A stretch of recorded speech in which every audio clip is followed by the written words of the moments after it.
Start. नमस्कार। Good morning. आज estimating, costing और कॉन्ट्रैक्टिंग के क्लास में आप सभी का स्वागत है। पिछली बार में हम पढ़ रहे थे कॉन्ट्रैक्ट क्या होता है और उसके लिए हम पाव भाजी का एक एग्जाम्पल देख रहे हैं, तो वो ज़रा याद करना है फिर से। और मैं आपको स्क्रीन शेयर करके बाकी की जो डिटेल्स हैं कॉन्ट्रैक्ट के बारे में, बेसिक्स, वो हम यहाँ डिस्कस करेंगे आज। तो अभी मेरे सिवा 21 लोग हैं।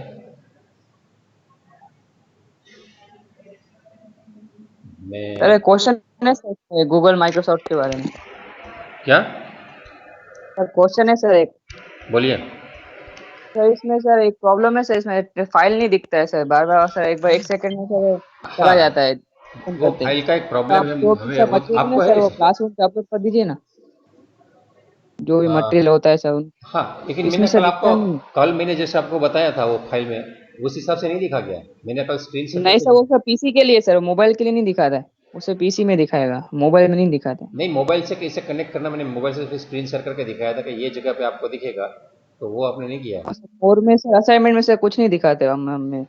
असाइनमेंट पे नहीं, असाइनमेंट पे जाओ तो उसमें अटैचमेंट होता है ना, अटैचमेंट आप डाउनलोड कर सकते हैं ना मोबाइल से, वो तो हो जाता है। मैं दिखाता नहीं फाइल में जो अपना नहीं नहीं, असाइनमेंट ऐसा है तो, चैनल के। ऐसा है तो मैं स्क्रीन शेयर करके दिखाता हूँ, एक मिनट समझिए।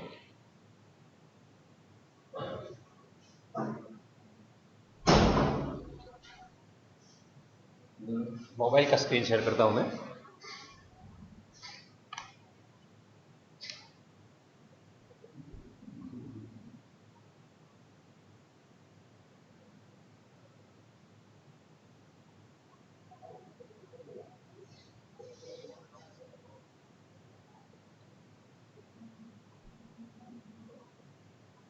ठीक है, अभी मेरा मोबाइल आपको दिख रहा है। हाँ ये यस। ठीक है, इसमें हम जब यहाँ जाते हैं, ये टीम्स खोलते हैं, तो टीम्स के अंदर नीचे देख रहे हैं आप activity, chat, teams, assignment, calendar, उसके बाद एक मोर है। मोर दबाने से नीचे आपको जो दिखता है वो कॉल्स और फाइल्स, ये फाइल्स मतलब दबाते हैं तो आपको जो है ये सब मिल जाता है। आपके क्लास में जो जो भी दिया है, जैसे मैंने इसी के टॉपिक्स दिए हैं, तो ये मेरे मोबाइल में दिख रहा है, मतलब आपके मोबाइल में भी इसी हिसाब से दिखना चाहिए। मैंने इसी में ये जो है इतना अपलोड किया था, इसी के टॉपिक्स हैं और असाइनमेंट है, और आपका टाइम टेबल भी यहाँ लगाया था मैंने, वो भी यहाँ दिख रहा है।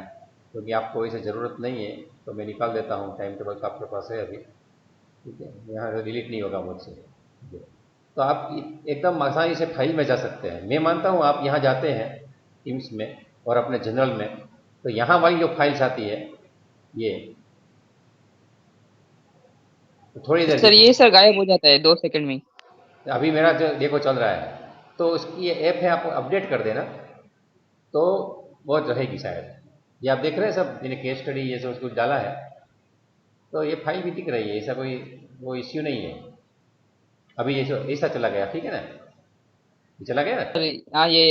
हाँ, बस ऐसा स्क्रीन आ जाता है। तो हाँ ये प्रॉब्लम हो रहा है सर। हाँ, मैं मानता हूँ ये हो रहा है। तो गूगल क्लास में भी ऐसा है तो शेयर कर दूंगा, तो वो आसान रहता है यहाँ वहाँ भी। जो भी ठीक सर इसमें अपलोड कर सर गूगल में शेयर कर दे तो उसमें क्या दिख जाएगा। है, ठीक है। लेकिन ये भी अपनी मतलब तरीका है कि आप ये जो है, यहाँ 3 डॉट्स है साइड में, वो दबा दो तो यहाँ फाइल्स आती है, उसमें भी शायद दिख जाए। और असाइनमेंट तो असाइनमेंट में भी देता हूँ, असाइनमेंट जो है,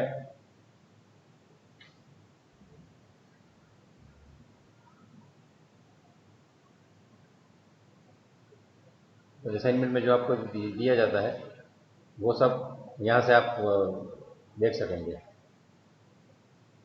ठीक है, असाइनमेंट है जो, उसके हिसाब से। ठीक है, फिर आपके वो सही है कि मैं वहाँ कर दूंगा। अभी मैं यहाँ स्टॉप करता हूँ प्रेजेंटेशन मोबाइल का, और मैं लैपटॉप से पढ़ाता हूँ। मैं दोनों में एक चीज़ लेके बैठता हूँ, बाजू बाजू में रखता हूँ, तो मेरे मैं जो प्रेजेंटेशन करता हूँ वो दूसरे में दिख जाता है, तो मुझे दिक्कत नहीं होती वो पूछने की कि आपको दिख रहा है कि नहीं। It should be visible to you, please. Hello sir.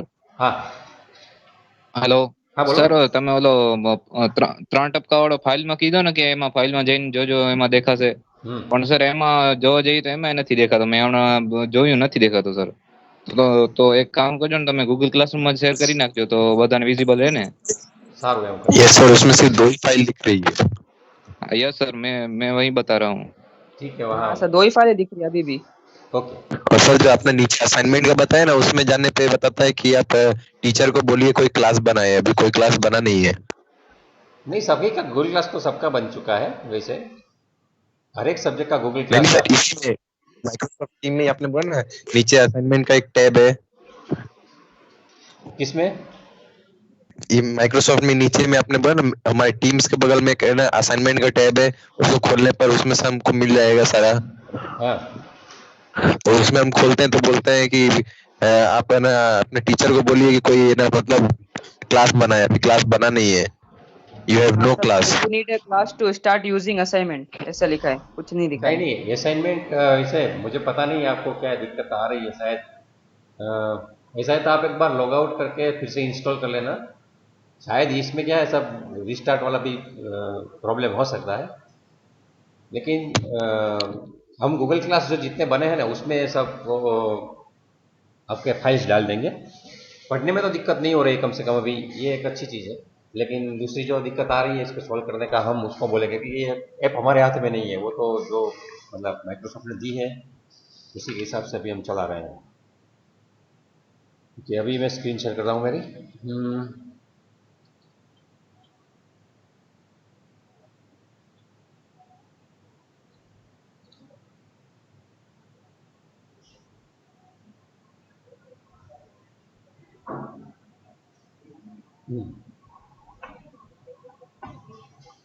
तो पिछली बार हमने जो एग्जाम्पल लिया था, कॉन्ट्रैक्ट क्यों करते हैं, इंजीनियरिंग में कॉन्ट्रैक्ट क्यों जरूरी है और पूरी जिंदगी कॉन्ट्रैक्ट से ही चलती है, ये सब हमने देखा था।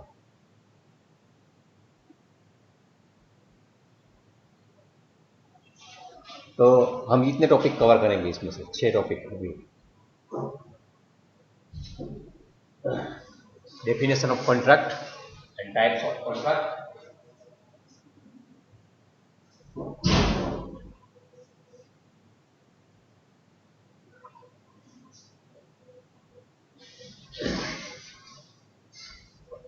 कॉन्ट्रैक्ट की डेफिनेशन तो वैसे मैंने आपको बताई थी, फिर भी मेरे पास एक और डेफिनेशन यहाँ पे अच्छी तरह से लिखी हुई पड़ी है।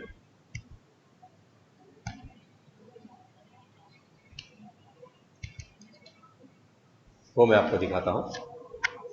ये जो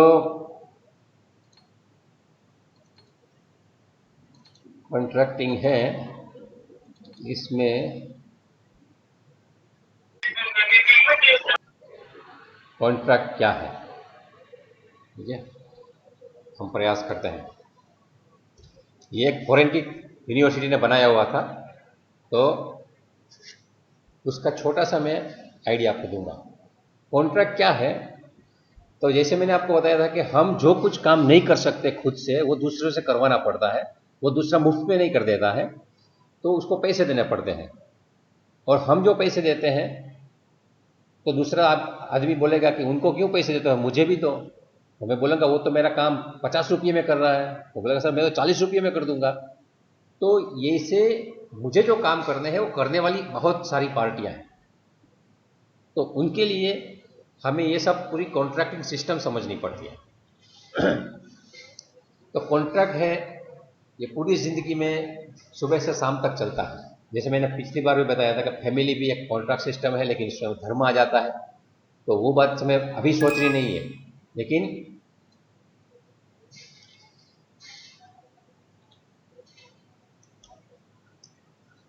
हम सुबह से शाम तक जब भी जाते हैं, समझो मैं किसी बस में बैठता हूँ, तो मैं बस में क्यों बैठता हूँ, क्योंकि मेरे पास खुद से दूसरी जगह जाने की सुविधा नहीं है। मेरे पास मेरी साइकिल नहीं है, मेरे पास मेरा रिक्शा नहीं है, मेरे पास मेरा कार नहीं है, बाइक नहीं है, इसलिए मुझे यूज़ करनी पड़ती है बस का। तो बस से एक कॉन्ट्रैक्ट है, बस बोलेगी कि मैं यहाँ से आपको अहमदाबाद तक ₹300 में ले जाऊंगा, कोई बोलेगा 400 में ले जाऊंगा, कोई बोलेगा 450 में ले जाऊंगा, कोई बोलेगा आपको 6 घंटे में ले जाऊंगा।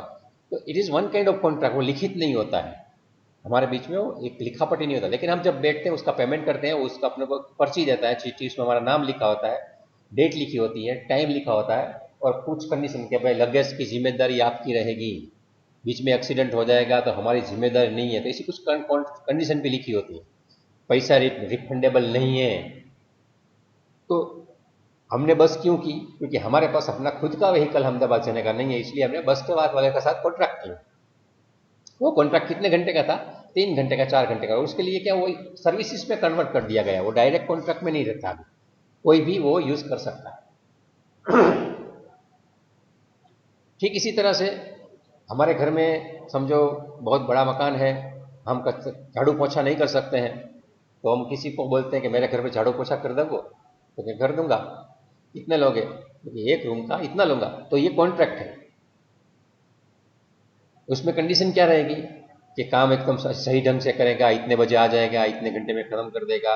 और सबसे बहुत बड़ी चीज़ है कि हमारे घर में आके कोई चोरी चक्का नहीं करेगा, कोई चीज़ उठा के नहीं ले जाएगा, कोई बाहर से खराब आइटम रख के मेरे घर में गंदगी नहीं फैलाएगा। ये सब भी चीज़ उसमें रहती है। तो हमारी ज़िंदगी में जितनी भी एक्टिविटी कॉन्ट्रैक्ट में करते हैं, उसमें एक चीज़ तय है कि दो पार्टियां हैं, दो पार्टियों के बीच में कॉन्ट्रैक्ट होता है। तो इसकी डेफिनेशन ऐसी दी जाती है, it is an agreement that is enforceable bye a court of law और इक्विटी। मतलब ये जो कोर्ट है, इक्विटी वाली कोर्ट या लॉ वाली कोर्ट, मतलब अभी लोक अदालत से या हाई कोर्ट, सुप्रीम कोर्ट से उसको एक बार कॉन्ट्रैक्ट हो गया तो मतलब काम करना ही पड़ेगा, ऐसी जो कुछ हम तय करते हैं उसको कॉन्ट्रैक्ट बोलते हैं।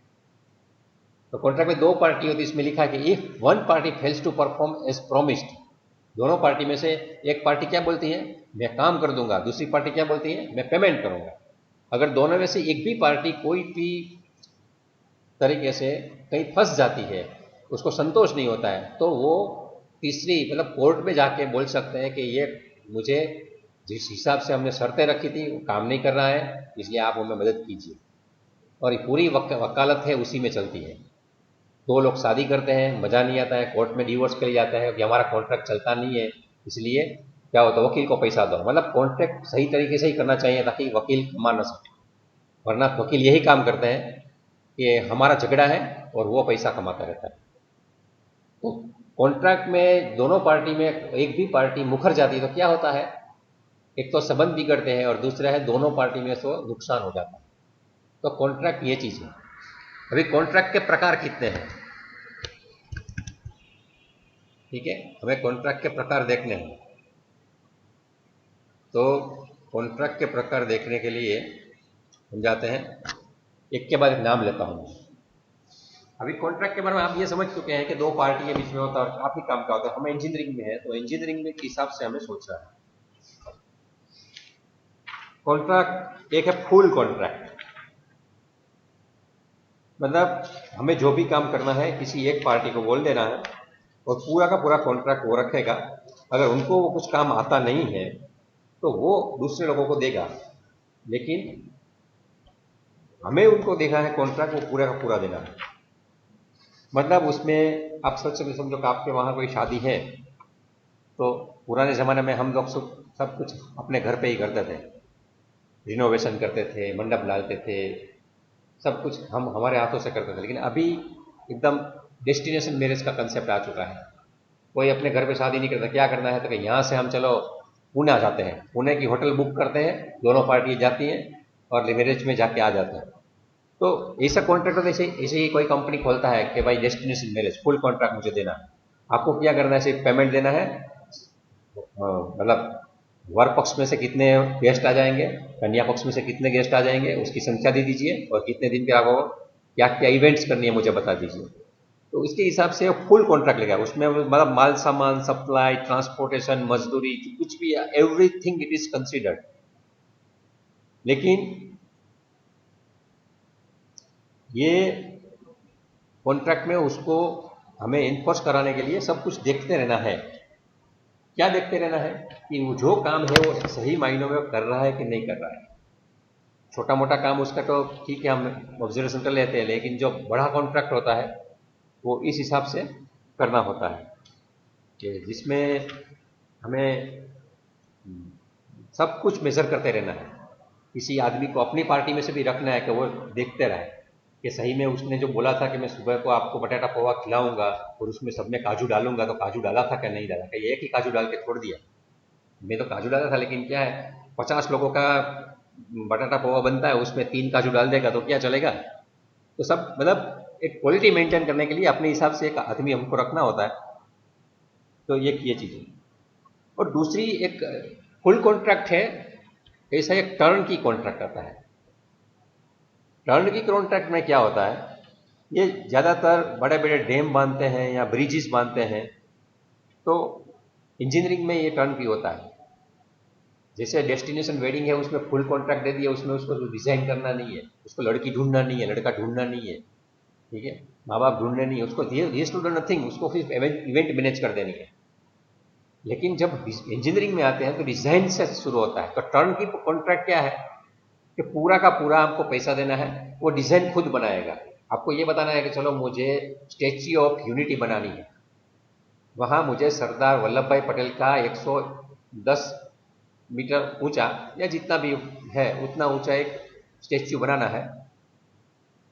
तो कौन बनाएगा, तो अलग अलग पार्टी को टर्न की कॉन्ट्रैक्ट है, तो उसको डिजाइन करना है पहले कि कैसा बनाना, किस में से बनाना, वो सब वो सोचेगा, मुझे सिर्फ कंसेप्ट देना है।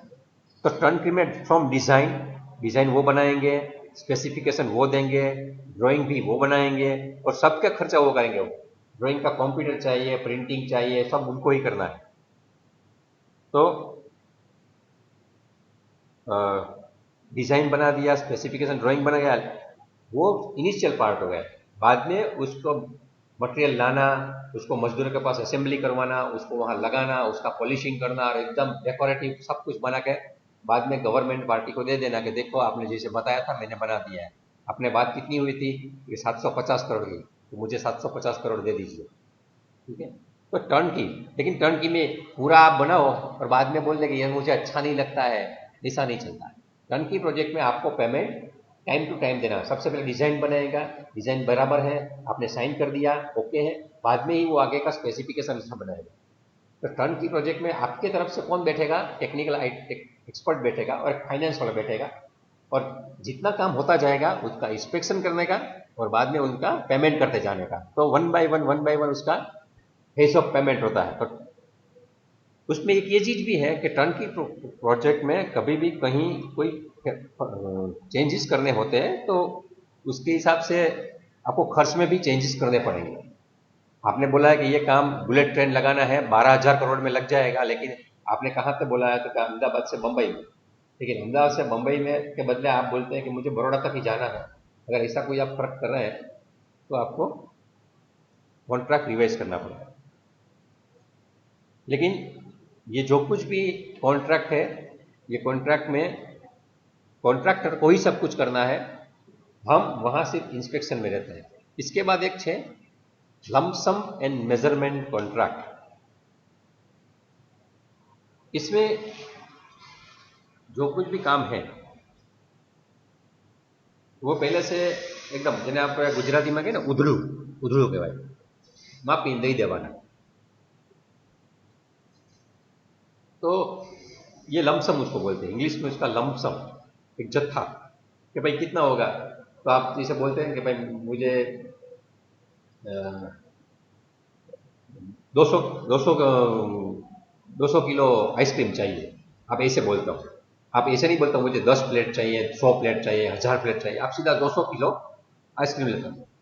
तो 200 किलो एकदम कितने में आएगा, तो कितने में, और बाद में आप 200 किलो में आता है वो 201 किलो भी होगा, 199 भी होगा। इसको एग्जैक्ट कांटा, सोनी का कांटा लेके बैठना नहीं है।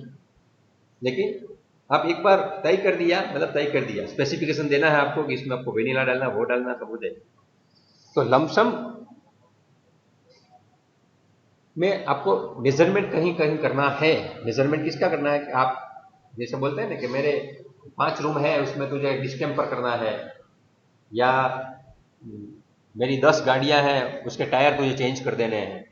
ट्रांसपोर्ट वाला है, कोई ट्रक लेके घूमता है, तो वो कैसे करना है। तो वो बोलता है कि चलो मेरी ट्रांसपोर्ट कंपनी है और मेरे 100 ट्रक है और हर महीने तुझे 10 के टायर चेंज करने हैं। तो 10 महीने के बाद वो घिस जाते हैं तो दूसरी बार उसका टर्न आ जाएगा पंचर वाले से या वो जो टायर वाला है उसके साथ कौन रख सब। तो कभी उसका आसानी से काम हो जाएगा, कभी मुश्किल से होगा, लेकिन उसमें कोई फर्क करना होना नहीं होगा। और हर बार जाकर देखना है, मेजरमेंट लेना है कि साहब में हुआ है कि नहीं हुआ है। तो एक लमसम और मेजरमेंट वाला कॉन्ट्रैक्ट होता है। और ये कॉन्ट्रैक्ट हम पढ़ते हैं तो हमें इस हिसाब से भी सोचना है कि ये काम हमें करना ही है कहीं ना कहीं। आपको मैं बता दूं, मैंने जो अभी मेरी 50 साल की उम्र हो चुकी है, लेकिन जब मैं छोटा था और तब करीबन 22-23 साल का या 24 साल का, तो मेरी जो पहली नौकरी थी, पहली या दूसरी दूसरी नौकरी, तो उसमें मुझे यही काम करना था। मैं कॉन्ट्रैक्ट वाली कंपनी में था। तो वो टर्न की प्रोजेक्ट करते थे, टर्न की बेस पे। उनका काम क्या था, किसी भी बड़ी बिल्डिंग है 10 मंजिला, 20 मंजिला, 25 मंजिला, उनमें फायर फाइटिंग सिस्टम एस्टेब्लिश करना।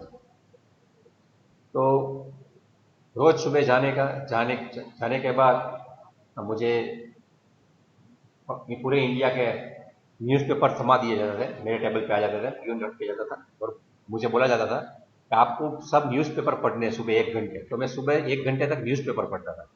न्यूज़पेपर में क्या करना होता था कि कहीं पे भी कोई कॉन्ट्रैक्ट की एडवर्टीजमेंट आई है कि नहीं आई है, कि जिसमें बड़ी बड़ी मंजिलों वाली जो इमारतें हैं उनमें फायर फाइटिंग का कॉन्ट्रैक्ट लग रहा हो। तो सब मुझे पूरे न्यूज़पेपर में देखना है। मुझे कोई स्पोर्ट्स नहीं देखना है, मुझे कोई कार्टून नहीं देखना है, मुझे कोई पॉलिटिकल न्यूज़ नहीं देखना है। मुझे सिर्फ वहाँ जो टेंडर नोटिस आती हैं, जाहिर निविदा, कि जिसमें हाई राइज बिल्डिंग, मतलब 10, 12, 20, 25 मंजिला बिल्डिंग है, उनमें अगर फायर फाइटिंग का कोई एडवर्टीजमेंट है तो उसका मुझे जेरोक्स करना। 1 घंटे तक पढ़ के जेरोक्स करके मुझे मेरे बॉस के पास जाना और बताना कि देखो ये एक आया है। तो वो देख के बाद में टर्न की है या नहीं है, उसमें कॉन्टैक्ट नंबर दिया होता है। अगर वहाँ से दूसरी प्रोसेस करनी हो वो भी मैं आपको बताऊंगा बाद में क्या क्या होती है, क्योंकि आपको समझ में नहीं आएगा वो सब भी मैं बोलूंगा। तो मुझे बता देते हैं, तो पूरे दिन बाकी में वो काम करना होता है। और टर्न की में क्या होता है, कोई इंजीनियर डिजाइन का काम करते हैं, कोई इंजीनियर है वो स्पेसिफिकेशन तैयार करने का काम करते हैं, कोई इंजीनियर है वो साइट पे जाके एक्चुअल मेजरमेंट लेने का काम करते हैं। तो मुझे डिजाइनिंग का काम दिया गया था कि आपको क्या करना है कि जो भी है उसके नक्शा बनाने का, ड्राइंग बनाना, और ड्राइंग में आपको सेट करना है कि उनमें कितनी पाइप आएंगी, ऊपर कितनी पाइप जाएंगी, एलिवेशन में कितनी पाइप जाएंगी, उसमें से कितने वाल लगेंगे, इसमें कितनी होज आएंगी। उसके हिसाब से मुझे एस्टिमेशन करना है कि मुझे इतना मटेरियल लगेगा और उसको लगाने में इतने टाइम लगेगा, तो इतने मजदूर लगेंगे, तो इतने में हमें खर्च कितना खर्च हो जाएगा ये बिल्डिंग में। तो 40 लाख में हम ये पूरा ये 20 मंजिला इमारत है उनका काम कर देंगे। और बाद में आगे का काम होता रहता है। तो कॉन्ट्रैक्ट में टर्न की प्रोजेक्ट हम करते थे, लेकिन उसमें भी कभी कभी हम उसमें क्या करते हैं, लमसम, वो हमें हर बार उसका कैलकुलेशन करने की जरूरत नहीं पड़ती थी। वो कितने मंजिला का है कि चलो 12 मंजिल है, तो पता ही होता था कि उसके एक माले का 1.5 लाख रुपया होता है, तो 12 18 लाख में हो जाएगा। बाद में हम अगर कैलकुलेट करते हैं तो 18 लाख का 17 लाख आता है या 19 लाख आता है, वो अलग बात। लेकिन अगर कैलकुलेशन करते हैं वक्त आपका 12 मंजिला है, तो 18 लाख का खर्चा के बदले आप बोलते हैं 6 लाख में मैं कर दूंगा, तो तुरंत सोचेगा हमारा साहब कि ये कैसे हो गया, इतने में तो होता ही नहीं है।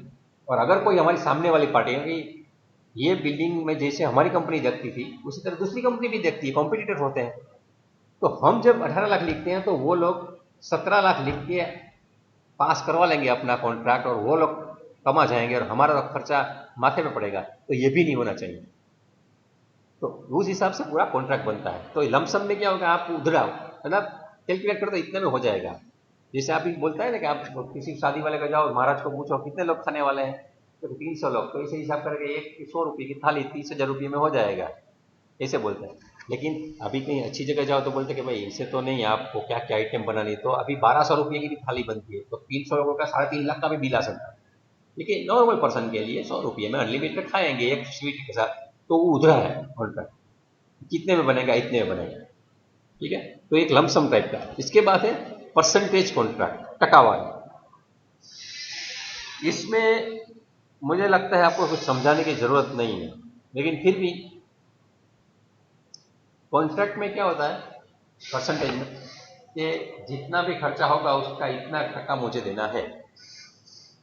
समझो कि गवर्नमेंट बोलती है कि यहाँ से मुझे यहाँ तक एक नर्मदा की कैनाल है उसका रिपेयरिंग करना है, तो बोल देंगे कॉन्ट्रैक्टर के चलो कोई बात नहीं, आपका जितना खर्चा होगा उसका 5% मुझे मजदूरी का दे देना, मैं कर दूंगा। तो गवर्नमेंट बोले ठीक है। अभी वो कैनाल है नर्मदा की कैनाल, उसका कॉन्ट्रैक्ट आपने लिया है 5% में लिया है, लेकिन जितने में होता है खर्चा उनके बदले कुछ लोग ज्यादा बता देते हैं कि भाई खर्चा कितना था, तो हाँ 20 करोड़ का बोल दिया, 40 करोड़ का हुआ है, तो 5% में आपका कमीशन बढ़ जाता है। तो इसी तरह से करप्शन होता है। तो ये कॉन्ट्रैक्ट वाला जो है टर्म अच्छा नहीं माना जाता है। कॉन्ट्रैक्ट में जाना है तो एक्चुअल मेजरमेंट में कोई ना कोई गलती कर देते हैं और करवाते हैं वैसे। तो परसेंटेज में मतलब होता क्या है कि जो भी है उसका टकावारी देना है कि इतना का खर्चा होगा उतना मुझे दे दो। इसके बाद देखें आइटम रेट कॉन्ट्रैक्ट। अभी कॉन्ट्रैक्ट काफ़ी चीज़ों के होते हैं, मैं आपको भी दिखाऊंगा, कुछ सैंपल्स भी दिखाऊंगा कि कैसे कैसे कॉन्ट्रैक्ट्स होते हैं। लेकिन जब भी कोई आप काम करवाना नहीं लेकिन चीज़ ही मंगवानी, जैसे कि आप समझ लीजिए कि आपकी टैबलेट योजना है, तो सबको विद्यार्थी को टैबलेट देना है, तो उसमें भी गवर्नमेंट पूछती है, लेनोवो से पूछेंगी या एसएस से पूछेंगी, सब जो हमें हमारे विद्यार्थियों में टैबलेट बांटना है और करीबन 2.5 लाख लड़के हैं, 2.5 लाख टैबलेट देने हैं, तो आप एक बोलिए, तो उसके हिसाब से वो आइटम रेट में भी दे सकते हैं।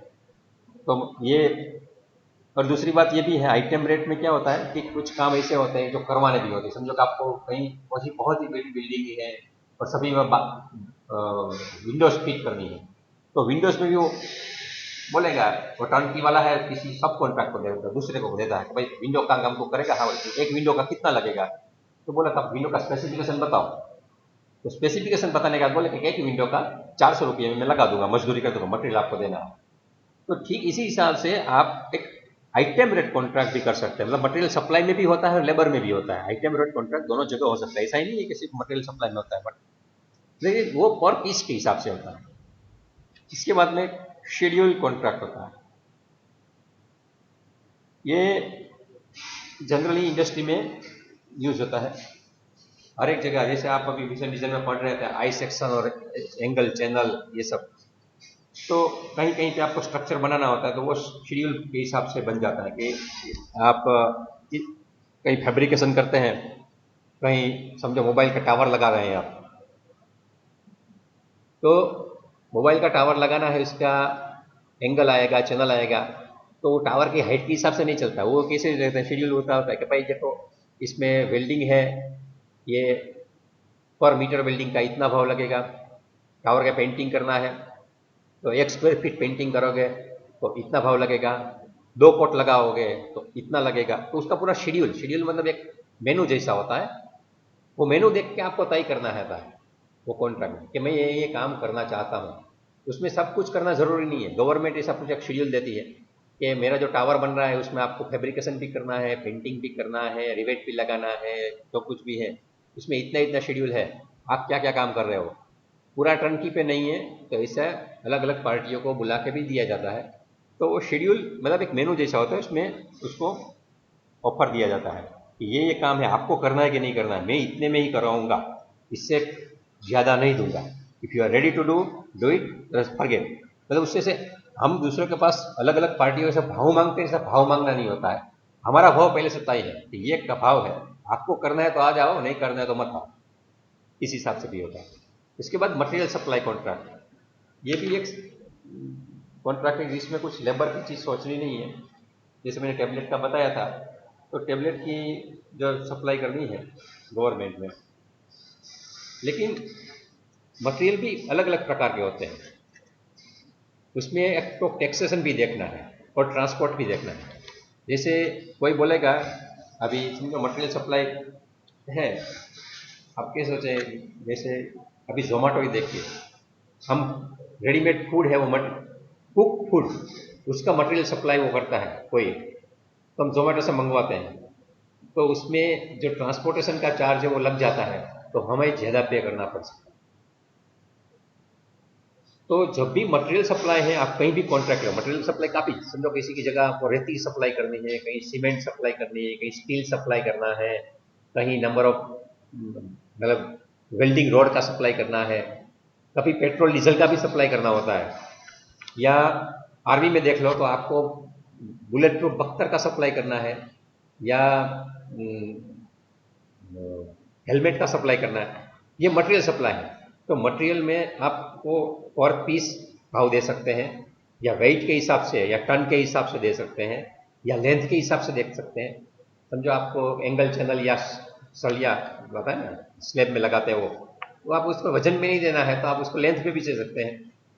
लेकिन जब भी आप देते हैं तो उसमें हमें टैक्स का ख्याल रखना है। अभी तो अपने देश में अच्छा हो गया कि जीएसटी आ गया, सभी जगह यूनिवर्सल टैक्स है, लेकिन पहले के ज़माने में टैक्स अलग अलग राज्यों में अलग अलग हुआ करता था।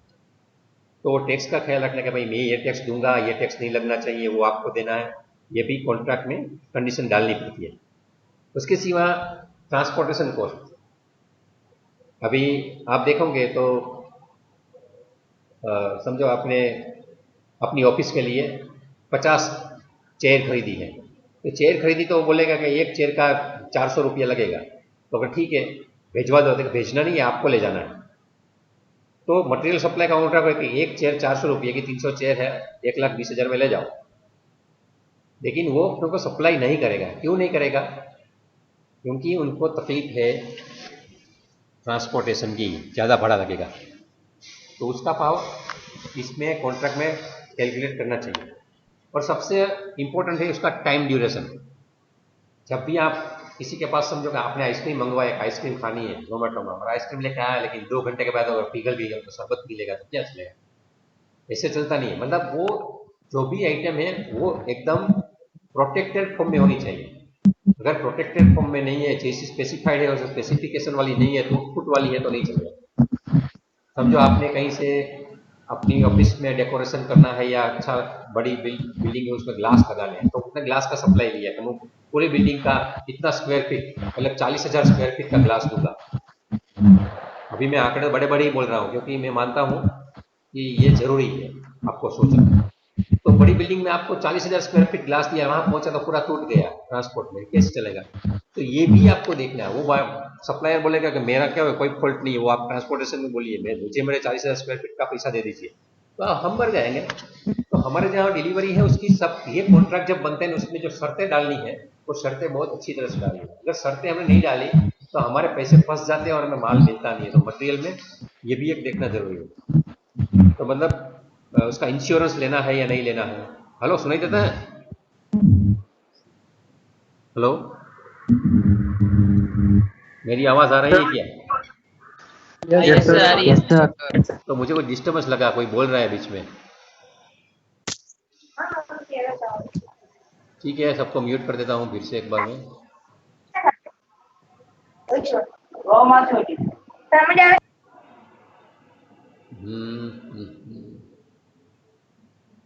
लेकिन डिजाइन में 40 लड़के थे अपने, इसमें 30 ही हो गए, क्यों इतने कम है?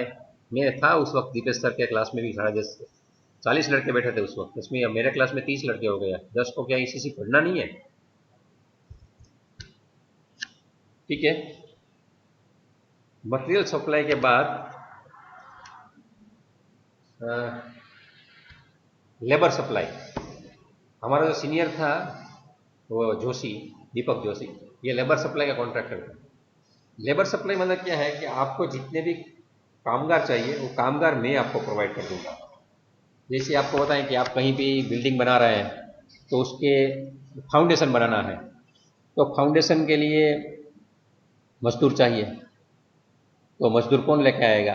अगर मैं ढूंढने जाऊंगा तो मुझे तकलीफ होगी। तो उसके बदले अभी ऐसी हो चुकी है सुविधा कि लेबर कॉन्ट्रैक्टर होता है, उसका भी कॉन्टैक्ट नंबर्स रहते हैं, इंटरनेट पे भी मिल जाते हैं, अपने जान पहचान के भी होते हैं। उसको बोलेंगे कि मुझे 10 मजदूर चाहिए, वो 10 मजदूर का कितना रोज लगेगा वो रोज भी बोलेगा। और वो भी पूछते हैं कि उसको काम क्या करवाना है। वो बोले कि मुझे 10 मजदूर है, खड्डे खोदवाने हैं, तो वो खड्डे खोद सके, इसे मजदूर को बुलवाइए। आप बोलेंगे मुझे वहाँ पेंट करवाना है, तो पेंट वाला ले जाएंगे। अभी हम देखते हैं कि अपने देश में से जो फॉरेन में जाते हैं तो उसी हिसाब से वो लेबर कॉन्ट्रैक्टर होते हैं, वहाँ देखते हैं काम क्या काम है और अपने देश में उसका पासपोर्ट बनवा के वहाँ ले जाते हैं। बोलते हैं 1 साल रहो, आपको ये मिलेगा, ये सुविधा देंगे, एक दिन आने की, एक बार की टिकट दे देंगे। लेकिन ये बेसिकली लेबर कॉन्ट्रैक्टर है। आपको क्या काम, आपको प्लम्बिंग आता है, आपको पानी का प्लम्बिंग आता है या एसिड की पाइप का प्लम्बिंग आता है, लेकिन प्लम्बिंग भी अलग अलग प्रकार का है। पानी का प्लम्बिंग है कोई भी प्रकार का। आपको पेट्रोल की पाइप का प्लम्बिंग आता है कि नहीं आता है, या कभी कभी समझो कहीं वॉश बेसिन का कॉन्ट्रैक्ट है, वॉश बेसिन लगानी है पूरी, समझो कि 80 मंजिला बिल्डिंग है दुबई में और सभी जगह सिर्फ वॉश बेसिन लगाना है। तो वॉश बेसिन लगाने वाले जो लोग हैं 10 चाहिए तो 10 लोगों को ले जाते हैं, सिर्फ उसका काम वॉश बेसिन जगह लगाना है। तो लेबर कॉन्ट्रैक्ट में आपको ऐसे जो स्किल वाले लोग हैं उसका क्लासिफिकेशन बना के आपके पास उसका लिस्ट रखना है और जिस पार्टी को चाहिए उनको साथ उसको मेल करवा देना है और सब बाद में उसका पेमेंट होता रहता है। लेकिन जो भी लेबर आता है उनकी एक हमें केयर करनी है कि उसका लीगल होना चाहिए, मतलब वो जेन्युइन सिटीजन होना चाहिए। अपने देश में कभी कभी लेबर कॉन्ट्रैक्ट के नाम से बहुत सस्ते लेबर मिल जाते हैं। आप दिल्ली में चले जाओ, कलकत्ता में चले जाओ, मुंबई में चले जाओ, जो काम अपने देश का आदमी 400 रुपये में नहीं करेगा, ऐसा काम 100 रुपये में दूसरे देश के आदमी जो इलीगल है, बांग्लादेशी सिटीजन या पाकिस्तानी सिटीजन घुस जाते हैं या श्रीलंका से आ जाते हैं तो करते हैं। तो लेबर सप्लाई का कॉन्ट्रैक्ट में आपको ये ख्याल रखना है कि कहीं इंडियन सिटीजन को ही सप्लाई करना है, बाहर वाले को नहीं, अगर इलीगल को नहीं। और दूसरी बार हम भी कहीं से लेबर मांगते हैं तो हमारे यहाँ भी कोई इलीगल सिटीजन आने नहीं चाहिए। ये एक बहुत ही बड़ी बात है जो हमें ख्याल में रखनी है। दूसरी बात है, छोटे बच्चों को कभी कॉन्ट्रैक्ट में नहीं रखना है। ये जो ऐसे जो हार्ड वर्क है उसमें हमें कोई दिव्यांग को रखना नहीं है। ऐसा भी लेबर सप्लाई में आप दिव्यांग को भी रख सकते हैं। जैसे कहीं आप मोबाइल फोन की असेंबली चल रही है या टीवी की असेंबली चल रही है, अभी तो वो भी ऑटोमेटिक प्लांट हो गया, लेकिन पुराने ज़माने में जब होता था एलईडी बल्ब भी बनते थे तो वो भी मैन्युअली करते थे काम। तो उसमें जिसके पाँव नहीं है लेकिन उसको बैठ के ही करना है, तो इसे आप सप्लाई कर सकते हैं लेबर, इसमें कोई एतराज़ नहीं है। लेकिन जहाँ वो फिट नहीं है, ऐसे अनफिट लेबर को भी सप्लाई नहीं कर सकते, वो भी हमें थोड़ा ख्याल रखना है। और अगर हमारा आदमी को हमने भेजा वहाँ, हमने बोला कि वो आपके वहाँ पूरे दिन काम करेगा और आपका काम ख़त्म करके जाएगा, फिर भी उस वहाँ आया और काम ख़त्म करके नहीं गया और हमारा काम अटक गया, हमने पैसा नहीं दिया है, तो हमें नुकसान हो जाएगा। तो उस समय अगर काम पूरा नहीं करता है, लेबर कॉन्ट्रैक्ट में ऐसा प्रोविज़न होता है कि अगर आपके आदमी ने काम नहीं किया तो मैं दूसरे दिन आपके पास से मुफ्त में काम करवाऊंगा और पैसा वसूल करूंगा, क्योंकि मुझे नुकसान हो गया एक दिन का। तो ये भी टर्म्स कंडीशन डालते हैं लोग, तो वो ख्याल रखना है कि हम जो भी मजदूर सप्लाई करें वो टारगेटेड काम खत्म करके आए, नहीं तो हमें नुकसान हो जाता है। तो ये लेबर सप्लाई का एक ठीक इसी तरह का रेट कॉन्ट्रैक्ट होता है। रेट कॉन्ट्रैक्ट तो एकदम सिंपल चीज़ है। ये जैसे पाइप है, शीट है, या कोई बस है, कूलर है, एयर कंडीशन है, उसमें जो कुछ आप खरीदी करनी होती है उसका रेट पहले से निश्चित होता है कि भाई इसका पर रेट बता दो, आपको रेट के हिसाब से मिल जाएगा। मतलब ये जो परचेजिंग की होती है प्रोसेस, इसमें आप रेट से, जैसे अभी आपको इंटरनेट डालना है सभी जगह तो इसकी पिन खरीदनी है 4000 पिन, तो 4000 पिन मतलब वो मामूली है, 4000 तो मतलब कोई कंट्रा लेता ही नहीं है। लेकिन ये रेट के हिसाब से होता है कि रेट दे दो, मतलब पीस रेट कॉन्ट्रैक्ट होता है और जनरल रेट कॉन्ट्रैक्ट होता है। बहुत ही पीस रेट मतलब छोटी छोटी हो ना, मतलब आप पीस रेट कॉन्ट्रैक्ट कब चलता है जब आपका कॉन्ट्रैक्ट 25-30 हज़ार के आसपास या उससे भी कम पैसे का हो तो पीस रेट कॉन्ट्रैक्ट, बड़े में रेट कॉन्ट्रैक्ट चलता है। तो जनरली में जो सवाल पूछते हैं आपको एग्जाम में, तो एग्जाम में सवाल ऐसे पूछते हैं, कॉन्ट्रैक्ट की व्याख्या क्या होती है, वेल डिफाइन द कॉन्ट्रैक्ट। और दूसरी जो है state the types of contract, contract के कितने प्रकार होते हैं, तो उसके नाम भी ये 2 मार्क में पूछते हैं। तो ये मैंने जिसे बताए अभी, ये सब नाम आपको आने चाहिए। और कभी कभी उसमें ये भी पूछ सकते हैं कि भाई what is piece rate contract explain, और what is rate contract explain. Labour supply contract में क्या क्या शर्तें रखनी चाहिए समझाइए, क्या क्या सावधानियां रखनी चाहिए समझाइए। मटेरियल सप्लाई कॉन्ट्रैक्ट में टैक्सेशन और ट्रांसपोर्टेशन के बारे में क्या क्या सोचना चाहिए। मतलब किसी के बारे में आपको शॉर्ट नोट्स भी पूछी जा सकती है, उसके एडवांटेजेस भी पूछे जा सकते हैं। लेकिन इन जनरल आपको जितने भी कॉन्ट्रैक्ट है इसमें से जनरल वैसे तो काफ़ी प्रकार है, आप लीगल साइड में जाएंगे तो single sided contract, multiple contract, collateral contract, वो सब लीगल वाली भाषा है जो हमें अभी सीखनी नहीं है, मतलब डिप्लोमा लेवल पे वो जरूरी नहीं है। आपको ये सीखनी जरूरी क्यों है? क्योंकि मैं जो सेल्फ एम्प्लॉयमेंट पढ़ाता हूँ तो उसमें आप खुद कॉन्ट्रैक्टर बन सकते हैं। अगर आप में कोई भी चीज़ की सप्लाई करने की ताकत है तो आप मटेरियल सप्लाई में बना सकते हैं। आपको मैन पावर का कॉन्ट्रैक्ट ज़्यादा है तो आप लेबर सप्लाई का कॉन्ट्रैक्टर बन सकते हैं। आपको खुद को कुछ कोई काम आता है, डिजाइनिंग आती है, तो आप टर्न की प्रोजेक्ट में पेटा कॉन्ट्रैक्ट में डिजाइनिंग का काम संभाल सकते हैं। जैसे मैंने पहले भी बताया था कि मेरा एक दोस्त है, वो बड़ी बड़ी 2 लाख 3 लाख 4 लाख लीटर की टैंक बनाता है वाटर सप्लाई की गाँव में, तो उसकी डिजाइनिंग खुद को आती, तो वो कॉन्ट्रैक्ट ले ही लेता है खुद। मतलब आपको कोई कॉन्ट्रैक्टर बनना पड़ेगा अगर आपको सेल्फ एम्प्लॉयमेंट में जाना है। और अगर आप नौकरी करने के लिए जाओगे तो आपका सेट है वो कॉन्ट्रैक्ट ही रखता है और कुछ नहीं रखता है। मैकेनिकल इंजीनियरिंग में कॉन्ट्रैक्ट के सिवा कुछ नहीं है, तो कुछ ना कुछ बनाता है, कोई बारी बनाता है, दरवाजा बनाता है, कुछ ना कुछ प्लम्बिंग करता है, कोई कार बनाता है या कोई रॉकेट बनाता है। जो भी बनाता है वो किसी न किसी पार्टी को बेचता है, वो is a contractor basically, and we are working on the behalf of that company. तो कॉन्ट्रैक्ट का कंसेप्ट होना चाहिए कि हम जो भी करते हैं तो कॉन्ट्रैक्ट में 2 पार्टियां होती है और अलग अलग प्रकार के कॉन्ट्रैक्ट होते हैं, लेकिन कॉन्ट्रैक्ट में एग्जैक्टली होता क्या है, तो 3-4 चीजें समझनी जरूरी है। पहली पार्टी जो है, जो उसको काम करवाना है, वो जो करती है ना, उसको ऑफर ऑफ प्रपोजल बोलते हैं। वो प्रपोजल देती है कि देखो मैं ये काम करवाना चाहता हूँ और मेरी ये शर्तें हैं। ये जो आप पूरी एक लिस्ट देते हो काम की, कितने समय में काम करना है, कैसा काम करना है, कहाँ काम करना है, क्या क्या सुविधा दूंगा और क्या क्या और बातें हैं, ये सब लिस्ट बना के आप जो ऑफर देते हो वो जो काम करवाना चाहता है वो देता है।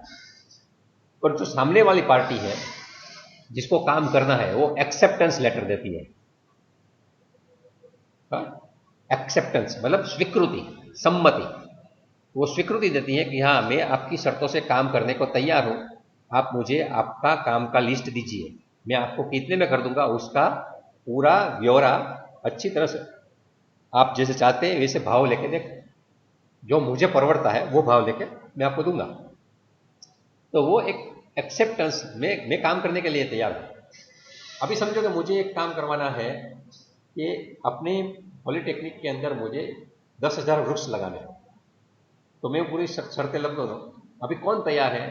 तो समझो कि आपके XYZ आदमी आया मेरे पास कि सर मैं तैयार हूँ, 10,000 आपका जो एक वृक्ष है वो 5 रुपये में लगा दूंगा, मजदूर भी मेरा, वृक्ष भी मैं लेके आऊँगा, और आप जहाँ भी बोलेंगे लोकेशन दे दीजिए, आपकी पॉलिटिक में 10,000 वृक्ष 5 रुपये में लगा दूंगा। तो उसने एक्सेप्ट किया है, मैंने ऑफर ऑफ प्रपोजल दी है 10,000 वृक्ष लगाने की कंडीशन के साथ, तो वो एक्सेप्ट करेगा 5 रुपये में सर लगा दूंगा। लेकिन XYZ जब 5 रुपये में बोलता है तब दूसरा आदमी बोलेगा कि मुझे भी चाहिए, मैं 5 नहीं 4 रुपये 90 पैसे में कर दूंगा। तो हम क्या करेंगे? तो हमें 4 रुपये 90 पैसे वाला है उनके पास जाना पड़ेगा। ठीक, तो ये 2 चीज अगर आप समझ गए तो तीसरी चीज आपको समझ में आएगी, कंसीडरेशन। कंसीडरेशन मतलब विचारना। मैं बोलता हूं मुझे काम करवाना है, दूसरा आदमी बोलता है कि मैं काम करने को तैयार हूं, लेकिन उसको काम करने को तैयार है इसलिए उसको काम देना वो जरूरी नहीं है, क्योंकि हमारे लिए काम करने के लिए 4-5 लोग तैयार है, तो उसके लिए हमें कंसीडरेशन साथ में बैठना है। 10,000 वृक्ष के लिए कब का प्रपोजल आएगा, स्टडी करूंगा और बाद में तय करूंगा कि सही में ये पार्टी को ये काम देना है। तो ये विचारना मतलब वो पूरा सोच विचार के हमको देना है, तो ये सोचना और प्रोसेस है उसको कंसीडरेशन बोलेंगे। जितनी भी पार्टियां हैं उनकी हमें वो ऑफर देखनी है। उसके बाद ये विचारना में क्या क्या ख्याल रखना है, तो जो पार्टी है वो कॉम्पिटेंट पार्टी है कि नहीं। मतलब कोई आदमी बोलेगा सर आप 10,000 रुपये, अच्छा 10,000 पेड़ लगाने और क्या बात है, बहुत ही अच्छी चीज है, आप 10,000 पेड़ लगाइए, मैं एक पेड़ का आपको सामने से 1 रुपया दे दूंगा, 10,000 पेड़ भी मेरे लगा भी दूंगा, 1 रुपया दूंगा। तो मुझे क्या करना है, उसको देना है कि नहीं देना है? मुझे सबसे पहले उसका मेंटल चेकअप करवाना है कि यह आदमी पागल हो चुका है। कोई आदमी ऐसे 10,000 मुझे लगा भी देगा और सामने से 1 रुपया दे रहा है, मतलब 10,000 रुपये मुझे मिलेंगे, तो ये कैसा पागल आदमी है? उस मतलब कुछ दारू पी के आया होगा, नशा करके आया होगा, ऐसा हो सकता है। मतलब जो पार्टी है वो कॉम्पिटेंट है कि नहीं। और दूसरी, अभी आप देख रहे हैं कि काफ़ी अपने देश में आत्मनिर्भर भारत के अंतर्गत कुछ ऐसा हुआ है कि चाइना को हम दे नहीं रहे, तो हम चाइना को भी कॉम्पिटेंट पार्टी मानते नहीं, क्योंकि चाइना वाले क्या करते हैं, 10 रुपये की चीज़ 6 रुपये में बेचते हैं और अपने को बर्बाद कर रहे हैं। तो कैसे होता है वो बाद में आपको बताऊंगा। लेकिन कॉम्पिटेंट पार्टी है कि नहीं, कंसिडरेशन में वो देखना है। अगर वो कॉम्पिटेंट मतलब वो सक्षम नहीं है, आधार संपन्न नहीं है, योग्य नहीं है, तो ऐसी पार्टी को कंसिडरेशन में लेना नहीं है, उसकी ऑफर को स्वीकार करना नहीं है, स्वीकृति नहीं देनी है, एक्सेप्टेंस नहीं लेना है। और पांचवी चीज है वो लीगलिटी ऑफ पर्पस। अब जो भी कर रहे हैं, लेकिन अगर इसमें कहीं भी कायदे से हम उसको बांध नहीं सकते हैं, उसके हेतु को, अपने कॉन्ट्रैक्ट को, तो भी ये कॉन्ट्रैक्ट नल एंड वॉइड हो जाता है, फेल हो जाता है। जैसे मैं आपको बताऊं कि किसी एक कोई मकान मालिक है, बोलता है कि मेरा मकान किराए पे देना है, 5,000 रुपया लगेगा। मैं बोलूँगा ठीक है 5,000 में रहूँगा। और 5,000 में रहने के बाद तो हम एक जाते हैं अटर्नी के पास, उसके पास कॉन्ट्रैक्ट लिखवा के साइन करवाते हैं कि 11 महीने तक ये 5,000 देगा, 11 महीने के बाद उसको 5% भाड़ा बढ़ाना है, और बीच भाड़ा हर महीने की पहली तारीख को दे देना है, और ये खाते में जमा करना है। एडवांस में मुझे एक भाड़ा देना है, अगर वो बीच में खाली करता है तो 1 महीने पहले खाली करना है। वो सब लिखवाते हैं। वो सब करने के बाद वहाँ घुस जाते हैं, उसमें हम लिखवाते हैं कि वहाँ कोई वो इलीगल प्रक्रिया करेगा नहीं। लीगल मेरे घर में रहेगा, लेकिन कोई भी गैर कानूनी काम करेगा नहीं, जैसे कि वो जुआ खाना नहीं चलेगा, या कोई दारू वारू नहीं बेचेगा, या कोई अवैध शस्त्र नहीं रखेगा। क्योंकि हमने भाड़ा दे दिया, बाद में हमें कुछ सोचना होता है कि नहीं सोचना है, वरना क्या होता है, तकलीफ होती है। लेकिन हमने ऐसी शर्त नहीं रखी। हमने बोला कि चलो आ जाओ, 5,000 नहीं 50,000 तो भी है, तुझे रखना है तो रख, मुझे कोई फर्क नहीं पड़ता। मैं ऐसा बोल देता हूँ, अवैध शस्त्र रखने की तुझे छूट है, मेरे हिसाब से मैंने बोल दिया, और उसने रख दिया। और बाद में अगर पुलिस ने रेड की तो क्या हो जाएगा, किसको किसकी धरपकड़ होगी, लीगलिटी ऑफ पर्पस चली जाती है कि आप दोनों लोग सम्मत है कि हमें कोई भी लीगल से पद नहीं, हमारा मतलब है, तो भी ये कॉन्ट्रैक्ट नल एंड वॉइड। मतलब हमारा कॉन्ट्रैक्ट है, उसकी कायदेसरता होनी चाहिए। अगर कायदेसरता नहीं है तो वह मतलब उसको कोई सैंक्शन मिलता नहीं है। आप अपनी मर्जी से कॉन्ट्रैक्ट करते हो किसी के खून करने की या चोरी करने की, चलो उसके घर पे चोरी करके आ जाओ, तुझे इतना परसेंटेज मिल जाएगा, तो ये कोई लीगल चीज़ नहीं है। तो पार्टी जिसको काम करवाना है ऑफर देती है, जिसको काम करना है वो एक्सेप्टेंस देती है। 5-7 पार्टियां होती है, उसको बैठ के हमको कंसीडर करना है। कंसीडर करने के वक्त हमें जो भी हमारे स्पेसिफिकेशन में कम से कम भाव में करती है पार्टी काम, उनको ही काम देना है। लेकिन अगर वो पार्टी कॉम्पिटेंट नहीं है तो कम खर्चे में भी करती है तो भी उनको देना नहीं है। और जो भी काम करते हैं वो कायदे से करना है। तो इतना आज मैंने आपको समझाया। इसके बाद आगे की चीज़ है जो मैं बता रहा था। आज मैंने आपको डेफिनेशन बताया, टाइप्स बताया, और टर्मिनोलॉजी यूज्ड इन कॉन्ट्रैक्ट ये बताया। ये 3 चीज बताई है। इसके बाद अभी एडवांटेजेस ऑफ कॉन्ट्रैक्ट क्या है वो भी 5 मार्क में पूछते हैं, कभी कभी 4 मार्क में पूछता है। और कंडीशन प्रोविजन, कैसे शर्तें लगते हैं, और कौन कौन से डॉक्यूमेंट्स हमको लगाने होते हैं। ये जो बात है मैं नेक्स्ट टाइम जब मिलूंगा तब आपको ये सब कहूँगा। अभी यहाँ हम हमारा ये लेक्चर ख़त्म करते हैं। आपको कोई अगर सवाल है तो पूछ सकते हैं। आपका माइक्रोफोन ऑन करके भी पूछ सकते हैं।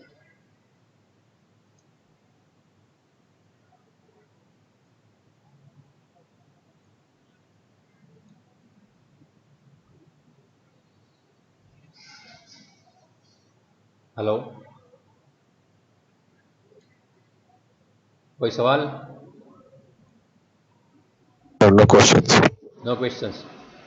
ठीक है, तो अभी आज का लेक्चर हमारा ख़त्म हुआ। अभी लैब नहीं है आज हमारी, कल भी नहीं है, परसों शायद हम मिलेंगे। ईसीसी की शायद लैब होगी तो हम मिलेंगे। बीच में जो मैंने बताया था वो कंप्यूटर वाला क्लास, तो इसमें जितनी भी ऑफर्स हैं इसको मैं क्लास में ऐड कर दूंगा। मतलब ये भी हमारा कॉन्ट्रैक्ट ही है, सिखा रहा हूँ मैं, बिल्कुल फ्री ऑफ सिखा रहा हूँ, मेरा कोई भी चार्ज नहीं है इसमें। आपको सीखना मुफ्त में है, कुछ पेमेंट करना नहीं है, लेकिन आपके वास्ते मेरी एक अपेक्षा रहेगी, जो कॉन्ट्रैक्ट है वो ये है कि जब भी मैं क्लास लेता हूँ तब आप डिसिप्लिन से वहाँ आइए, ठीक है। ये मेरी एक प्राइम है। इसमें आके आप कोई नौटंकी वाला आदमी होता है ऐसे मत ज्वाइन होना कि चलो क्या होता है देख के आते हैं या कुछ। या जिसको सही में इंटरेस्ट है ऐसे ही लोगों के साथ ये स्पेशल क्लासेस चलेंगे, उसमें भी हम मिलेंगे।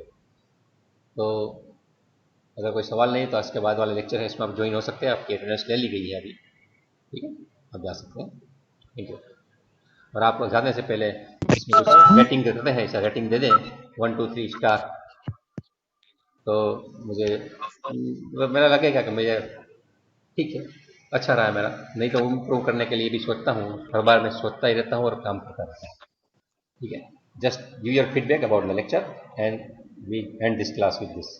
Thank you.